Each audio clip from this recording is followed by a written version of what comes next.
Maraming salamat sa inyong lahat dahil umabot na tayo sa isang subscribers para sa mga nais mapanood ang buong paliwanag ng aming palabas na Apoy sa Dugo. Huwag kalimutang mag-subscribe at manatiling kasama namin. Nagsimula ang kwento sa pananabik ng isang ina na muling makita ang kanyang pamilya matapos ang mahabang pagkakakulong. Isipin mo kung biglang natanto ng inang iyon na huli na ang lahat. Sa malamig na kulungan, sa gitna ng bakal na rehas at luha, unang beses niyang narinig ang katahimikang mas masakit kaysa anumang parusa.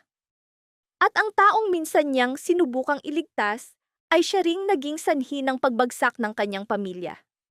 Hindi ito simpleng drama, kundi pagsabog ng konsensya, pagsisisi, at sakit. Isang sugat na hindi kayang burahin ng luha. Nagsimula ang lahat sa loob ng himpilan ng pulisya. Tahimik ang paligid, ngunit ramdam ang paparating na unos. Naglakad si Vanessa na may posas, kasama ang kaibigang si Lorin. Halatang kinakabahan, halatang desperado.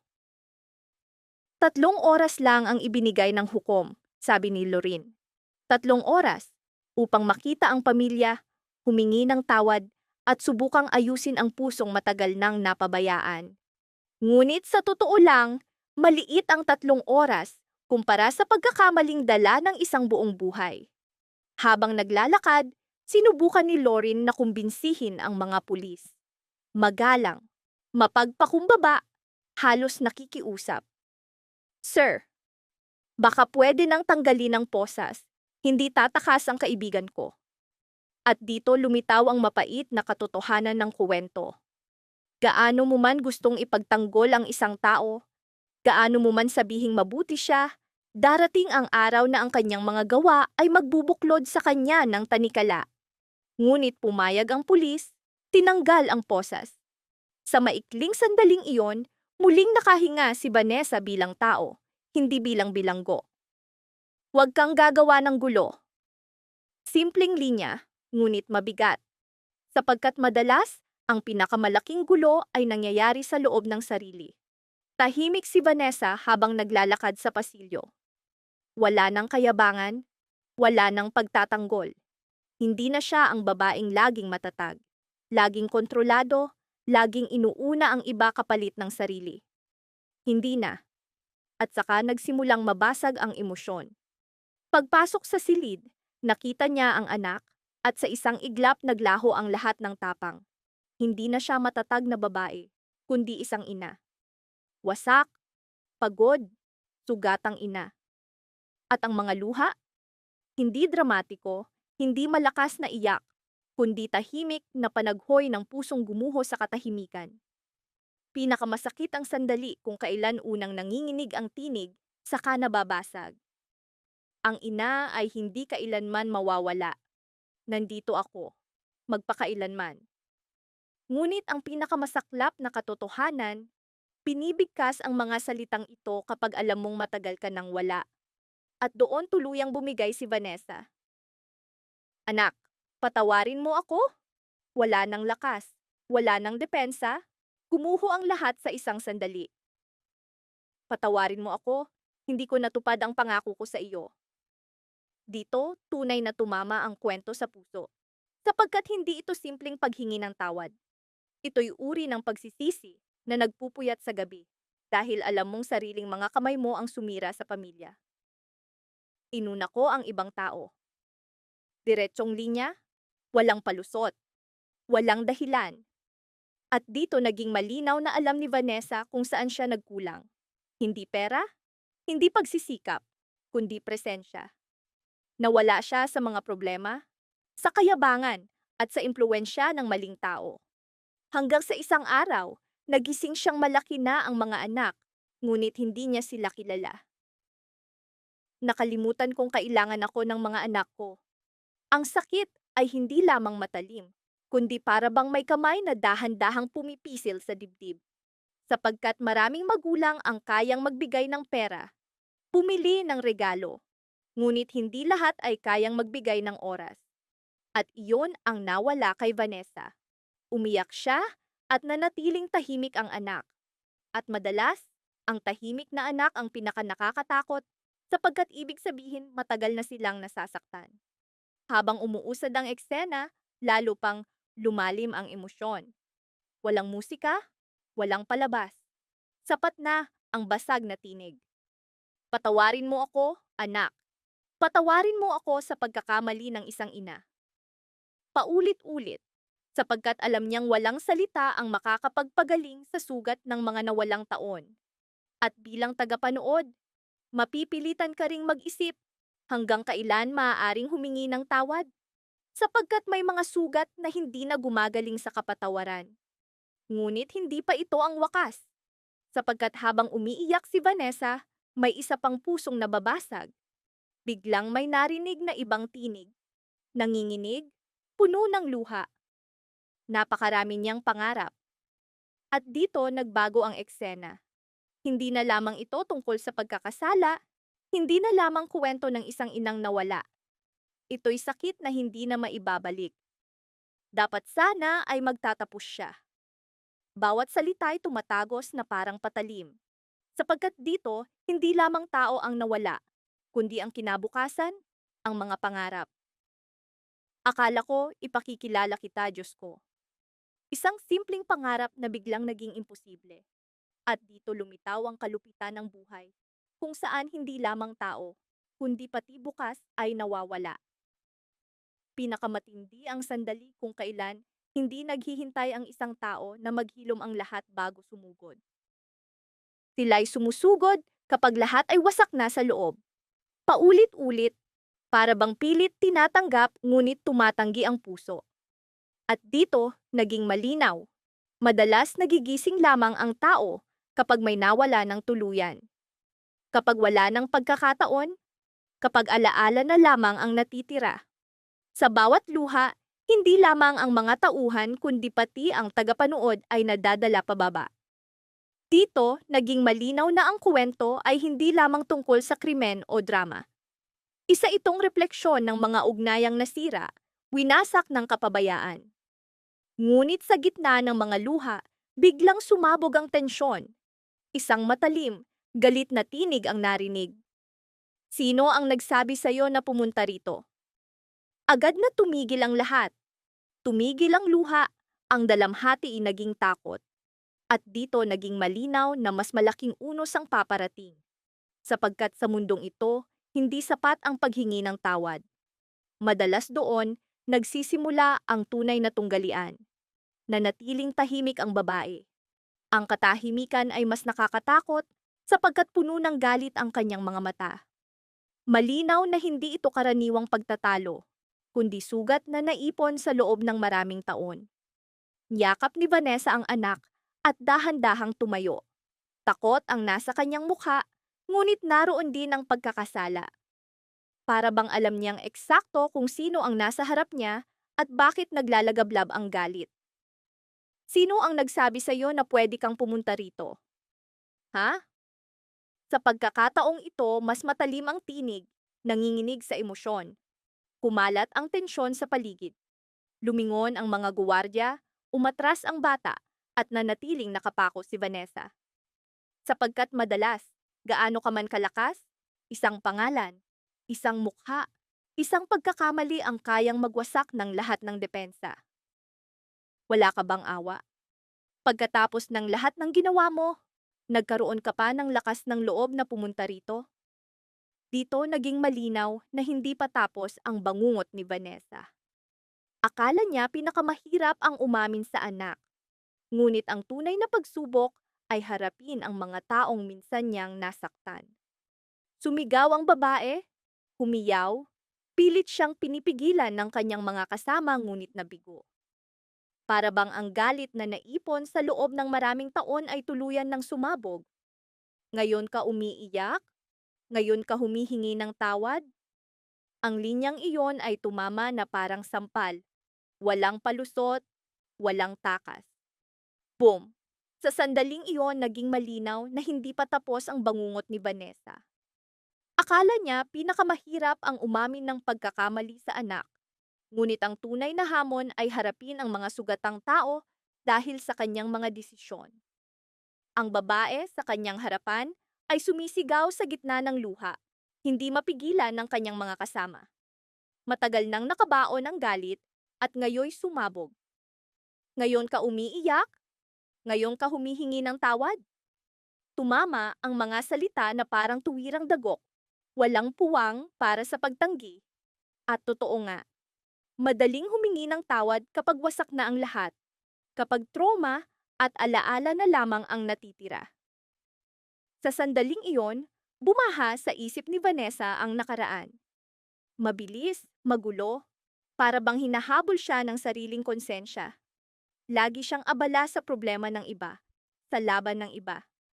Ngunit sa abalang iyon, unti-unti niyang nawala ang oras para sa sariling pamilya. Lumaki ang mga anak, lumipas ang mga gabi sa luha, nanatiling walang laman ang mga espesyal na araw sa kanyang kawalan. At hindi niya man lang napansin. Pinakamasakit na katotohanan, hindi masamang tao si Vanessa. Hindi siya kontrabida na sinadyang magdulot ng sakit. Naniniwala siyang kaya niyang iligtas ang lahat. Ngunit madalas, ang taong sumusubok iligtas ang lahat ang unang nababasag. At sa sandaling iyon, nabasag si Vanessa. Bumagsak sa sahig. Nanginginig ang mga kamay, hindi makatingin sa kahit sino. Sa unang pagkakataon, tunay siyang natalo. Walang depensa, walang palusot, walang kayabangan. Mahina niyang bumulong, tama ka. Basag, durog na tinig. Halos hindi marinig. Tama ka sa lahat. At sa sandaling iyon bumagsak ang katahimikan sa paligid. Sapagkat ang pinakamabigat na pasan ay dala ng taong umaamin sa sariling pagkakamali. Ngunit hindi pa iyon ang wakas. Sapagkat habang lahat ay nilulunod ng emosyon, may isang taong tahimik na nakatayo sa likuran, nakamasid, para bang may paparating na bagong unos, mas malalim, mas hindi inaasahan. Iba ang mga mata ni Lorene. Hindi habag, hindi galit, kundi takot. Para bang may alam siyang hindi alam ng iba. At mula roon, bumilis ang takbo ng eksena. Sa gitna ng kaguluhan, dahan-dahang lumapit si Lorene kay Vanessa. Mahigpit na hinawakan ang kanyang kamay. Kailangan na nating umalis. Ngunit ayaw umalis ni Vanessa. Kita sa kanyang mukha ang pananabik. Nais niyang yakapin pa ang anak. Nais niyang ayusin ang pagkakamali kahit ilang sandali pa. Ngunit nagbago ang tinig ni Lorene. Hindi ligtas dito. At sa isang iglap, dumaloy ang kilabot sapagkat ang kanyang tono ay hindi lamang pag-aalala, kundi babala ng nalalapit na panganib. Biglang sumabog ang kaguluhan sa pasilyo. Mga yapak, sigawan, nagmamadaling mga guwardiya. Sa isang iglap nagbago ang atmosfera. Mula sa mabigat na drama, naging isang psychological thriller ang eksena. Natigilan si Vanessa at sa dulo ng pasilyo may lalaking lumitaw. Tahimik siyang nakatayo, nakatitig kay Vanessa. Walang salita, tanging tingin. Ngunit sapat na iyon upang magbigay ng babala ng paparating na panganib. Namutla si Lorene, hirap huminga. Hindi pwede ito. Bulong niya ng paulit-ulit. At dito lumitaw ang pinaka-nakakabagabag na katotohanan. Tila lahat ay may alam, maliban kay Vanessa. Habang papalapit ang lalaki, lalong bumigat ang tensyon. Mahigpit na kumapit ang anak ni Vanessa sa kanya, instinktibong nararamdaman ang panganib, at saka sumabog ang eksena. Akala mo tapos na? Ang sigaw ng lalaki nagpatigil sa lahat. Pagkatapos mong sirain ang buhay ng kapatid ko, ngayon nakaupo ka rito't umiiyak? Diyos ko, isa na namang pangalan, isa na namang sugat, isa na namang multo mula sa nakaraan ang bumalik upang maghiganti kay Vanessa. At naging malinaw, hindi lamang isang pamilya, kundi maraming pamilya ang nasugatan ng kanyang mga desisyon. Patuloy na lumapit ang lalaki, pilit siyang pinipigilan ng mga gwardya, ngunit hindi mapigilan ang kanyang galit. Taon ng naipong puot ang ngayoy sumabog. At si Vanessa? Hindi na siya lumaban, hindi na siya sumagot. Sapagkat minsan, Kapag alam mong may kasalanan ka, wala nang natitirang lakas upang ipagtanggol ang sarili. Ngunit sa gitna ng kaguluhan, napansin ni Vanessa ang isang bagay. Isang banayad na detalye na maaaring magbago ng lahat. Ang litrato sa kamay ng lalaki ang tuluyang nagpabagsak sa mundo ni Vanessa. Nanlaki ang kanyang mga mata. Namutla ang mukha. Sapagkat nakilala niya ang taong nasa larawan. At sa pagkilalang iyon, nakatago ang lihim na matagal na niyang pilit ibinaon. Ngunit ngayong bumalik ang nakaraan, handa na itong wasakin siya. Mula rito nagsimula ang mas malaking tanong. Sino ang nasa larawan? Ano ang lihim na kinatatakutan ni Vanessa? At karapat-dapat ba siyang hatulan habang buhay kahit nais na niyang magbago? Sa sandaling iyon, tila nagsimula na ang tunay na pagbagsak ni Vanessa. Bawat pagkakamali, bawat desisyon ng kanyang buhay ay bumalik upang multuhin siya. Maging ang mga tagapanood ay napilitang magtanong, makatarungan ba na habang buhay na ikondena ang isang tao dahil sa nakaraan, kahit nais na niyang magsimula muli? Nagbago ang eksena. Sa loob ng bahay, katahimikan, ngunit mabigat ang hangin. Bawat dingding ay tila nagtatago ng mga sigaw. Sa labas, nagtipon ang mga tao, balisa ang mga mukha, puno ng tanong ang mga mata.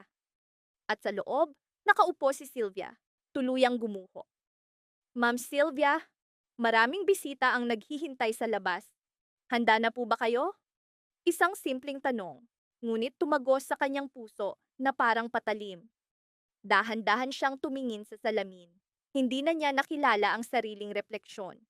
Dati, puno ng kumpiyansa, ngayoy anino na lamang ng sarili. Sa sandaling iyon, gumuho ang lahat. Ito na siguro ang karma ko. Walang galit sa kanyang tinig, kundi nakakatakot na tono ng pagsuko. Ito na siguro ang parusa ko, para sa lahat ng kasalanan ko sa Diyos, sa paglabag sa aking sumpa sa kasal, sa pagtataksil kay Carlito. At dito nagsimula ang tunay na paghihirap ng kwento, sapagkat hindi ito simpleng drama ng aksidente. Ito'y salaysay ng pagkakasala at pagtataksil. Naging malinaw, ang pinakamapanganib na sugat ay hindi galing sa mga kaaway, kundi sa mga taong minsan mong lubos na pinagkatiwalaan. At ang mga sugat na iyon ay unti-unting sumisira ng pamilya, sumisira ng tao mula sa loob. Akala ni Sylvia, maitatago niya habang buhay ang maling desisyon. Ngunit dumating ang araw na bumalik ang lahat na parang bagyo. Pinakamasakit na katotohanan. Hindi siya tunay na masamang tao, ngunit paulit-ulit niyang kinukumbinsi ang sarili na siya'y mabuti. Nagdarasal ako, nagbibigay ako ng tulong. Para bang nakikipagkasundo sa langit, inisip niya. Hindi ba't sapat na iyon? Hindi ba't pwede na akong patawarin? Ngunit hindi laging ganoon ang buhay. Ang mga salitang iyon ay lalo lamang nagpakita ng kanyang kawalan ng pag-asa. Sapagkat hindi lamang ang asawa, hindi lamang ang pag-ibig, kundi pati ang kanyang pag-asa ay nawala. Nilalamon siya ng pagkakasala. Ito na siguro ang parusa ng Diyos sa akin. Ngunit may tumigil sa kanya. Maam, hindi tama na isisi sa Diyos. At lalo pang bumigat ang eksena. Hindi na alam ni Sylvia kung sino ang dapat sisihin. Ang Diyos, ang sarili, o ang lalaking responsable sa aksidente. Puno ng puot ang kanyang tinig. Hindi ba't sapat na akong dinukot, pinahirapan? Hindi ba't sapat na ang aking paghihirap? Bawat salita'y puno ng sakit. At naging malinaw, hindi ito simpleng trahedya, kundi isang kadena ng pagbagsak, sunod-sunod. Umamin siya? Oo, sumama ako sa ibang lalaki. Ngunit hindi kasalanan ni Carlito iyon ni Luigi. At dito, tumama ang pinakamalalim na sugat. Sapagkat alam niyang ang kanyang mga pagkakamali ay nakasakit ng mga inosente. Lalo na si Luigi, isang batang nadamay sa komplikasyon ng mga matatanda. Pumigay si Sylvia. Bakit kinuha ng Diyos ang dalawang pinakamahalagang tao sa buhay ko? Hindi isa, kundi dalawa. 2 beses na nabasag ang kanyang puso. Ngunit sa gitna ng mga luha, lumitaw ang mas madilim na katotohanan. Sapagkat minsan, ang mga aksidente ay hindi aksidente. Biglang lumitaw ang isang pangalan sa usapan, Vanessa. Tumigil ang paligid, para bang pati hangin ay nanigas sa takot. Malinaw na narinig ni Sylvia ang mga salita ni Yaya Veron. Si Ate Vanessa ang nagpumilit kay Sir Carlito na isama si Luigi. At sa sandaling iyon, nagbago ang mukha ni Sylvia. Hindi ito karaniwang pagkagulat, kundi para bang sumabog ang bomba sa kanyang isipan. Totoo ba ito? Dito nagsimula ang pinakamapanganib na bahagi ng kwento. Sapagkat dati, sarili ang sinisisi ni Sylvia, ngunit ngayon ang kanyang galit ay may bagong puntirya, si Vanessa. At kailangan aminin, lubhang kahina-hinala ang lahat. Bakit kailangang isama si Luigi? Bakit pinilit? Bakit paulit-ulit na si Vanessa ang tinuturo ng mga pangyayari? Agad nilang tinawag si Veron. Itinanong, Veron, totoo bang si Vanessa ang nagsabi sa iyo na dalhin si Luigi sa istasyon? At dumating ang sagot ng walang pag-aalinlangan. Oo, si Vanessa. Siya ang nag-request na dalhin ang bata. Nanahimik si Sylvia, ngunit nagliliyab ang kanyang mga mata. Sapagkat madalas, ang pinakamalaking pagkakamali ay hindi ang pagtataksil mismo, kundi ang pagtitiwala sa maling tao. Ayaw ni Sir Carlito, ngunit hindi niya kayang tanggihan si Vanessa. At doon nakaugat ang pinakamalalim na pagsisisi. Kung hindi sana sumama si Luigi, marahil buhay pa siya. Kung hindi siya pinilit, marahil hindi nangyari ang aksidente. Mas masakit pa, marahil si Carlito man ay nabuhay kung hindi siya nabigatan ng isip sa kanyang apo. Isang desisyon, isang pakiusap, isang paglalakbay, at 2 buhay ang nawala. Habang nakikinig si Sylvia, tila nagsimulang magtagpi-tagpi ang mga sirang piraso ng palaisipan. At ang pinakanakakatakot, hindi na siya umiiyak. Sapagkat kapag ang sugatang tao ay tumigil sa pagluha, ibang emosyon na ang pumalit. Galit. Ang kanyang panloob na sakit ay unti-unting nagiging paghihiganti. Sa labas, patuloy ang pagdating ng mga bisita, ngunit sa loob, tila sasabog na ang mga dingding ng bahay. At kung tama si Sylvia, marahil walang aksidenteng naganap. Marahil may taong sinadyang isama si Luigi noong araw na iyon. At ang pinakanakakakilabot na tanong, hanggang saan kayang gawin ng isang tao upang maitago ang kanyang mga lihim? Mabigat ang musika habang dahan-dahang lumapit ang kamera kay Sylvia. Tahimik siyang nakaupo. Ngunit sa kanyang mga mata, nakita ang ibang babae. Hindi na lamang asawa, hindi na lamang ina, kundi isang taong handang sirain ang lahat upang mabunyag ang katotohanan. At dito nagtapos ang eksena, nakakasakal sa bigat, sapagkat madalas ang tunay na bangungot ay hindi nagsisimula sa kamatayan, kundi sa araw na natuklasan mo kung sino talaga ang responsable sa pagkawala ng iyong mga mahal sa buhay. Tahimik ang buong bahay, ngunit sa katahimikan ay may unos na bumubuo. Isa-isang umalis ang mga bisita at si Sylvia ay nakaupo sa sulok ng sala. Hindi gumagalaw, hindi nagsasalita. Ngunit malinaw na may nagbabago sa kanyang loob. At madalas, ang pinakanakakatakot na tao ay ang nananatiling tahimik. Dahan-dahang pumasok si Yaya Veron. May dalang baso ng tubig. Nanginginig pa rin, hindi makabangon mula sa pagkabigla. Ngunit mas nanginginig dahil alam niyang may nasabi siyang hindi na mababawi. Mamsel, baka nagkamali tayo. Ngunit huli na. Binubuo na ni Sylvia ang lahat sa kanyang isip. Ang pagpupumilit ni Vanessa na isama si Luigi, ang pagtanggi ni Carlito at ang aksidente. At ang pinakanakakatakot, walang gustong magsabi kung ano talaga ang nangyari noong araw na iyon sa istasyon. Biglang tumayo si Sylvia. At sa unang pagkakataon mula ng trahedya, muling nagbalik ang apoy sa kanyang mga mata. Nasaan si Vanessa? Diretsong tanong. Walang emosyon, at iyon ang pinakanakakatakot. Samantala, hindi mapakali si Vanessa sa sariling bahay. Lakad ng lakad, hawak ang telepono. Pawisan, nanginginig ang mga kamay, para bang may hinihintay o nilalamon ng takot? At dito lumitaw ang isa pang nakakabagabag na katotohanan. Bakit siya ganoon kabalisa kung wala siyang kasalanan? Biglang tumunog ang telepono, hindi kilalang numero. Nanigas si Vanessa sa kasinagot at ang narinig niya ay nagpabago ng kanyang mukha.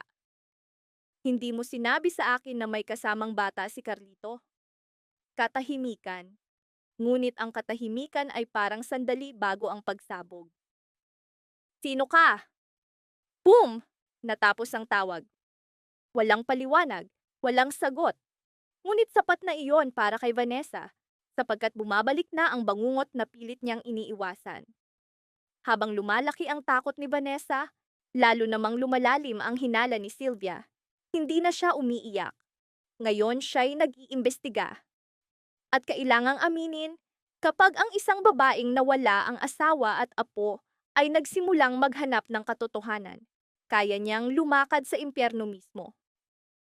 Bumaba siya sa hagdan at napatingin sa lumang larawan ng pamilya, si Carlito at si Luigi. Puno ng saya, si Luigi nasa bisig ng kanyang lolo.